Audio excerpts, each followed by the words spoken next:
নমস্কার। একটা খুব শুভ সূচনা দেওয়ার জন্য আপনাদের সামনে আজকে আমি এসেছি। ভারতীয় রেল তথা আমাদের যে ইস্টার্ন রেলওয়ে আছে, একটা খুব ভালো একটা সিদ্ধান্ত গ্রহণ করেছে, নতুন একটি রেল পরিষেবা চালু করতে চলেছে সেটা, এবং চালু হচ্ছে আজকে রাত থেকেই। দীর্ঘদিন ধরে মানুষ দাবি জানিয়ে আসছিল যে একটা ট্রেনের দরকার ওই টাইমটায়, যাতে তারা সঠিক সময়ে রাতে বাড়ি পৌঁছাতে পারে। তারা কর্মসূত্রে, ব্যবসার সূত্রে, বিভিন্ন অন্যান্য কাজের সূত্রে তারা শিয়ালদায় থেকে আসতে গেলে তাদের অসুবিধা হয় ওই টাইমটায়। শিয়ালদা থেকে কৃষ্ণনগর সিটি জংশনে নতুন এই ট্রেনটি চলবে রাত 10টা 8 থেকে। আপাতত এটা ট্রায়াল হিসাবেই চালানো হবে। ট্রায়ালটা যদি সাকসেসফুল থাকে তাহলে এটা কন্টিনিউ পরবর্তীকালে করা হবে।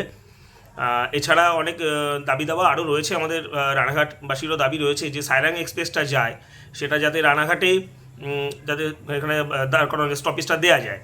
তো সেই ব্যাপার নিয়েও আমাদের সাংসদ জগন্নাথ সরকার মহাশয় রেলের আধিকারিকদের সাথে কথা বলছেন, পূর্ব রেলে যারা একদম উচ্চপদস্থ আধিকারিক আছে। তো সেই বিষয়ে আশাবাদী আমরা যে খুব তাড়াতাড়ি সাইরাং এক্সপ্রেসকেও আমরা রানাঘাট প্ল্যাটফর্মে দাঁড়াতে দেখব।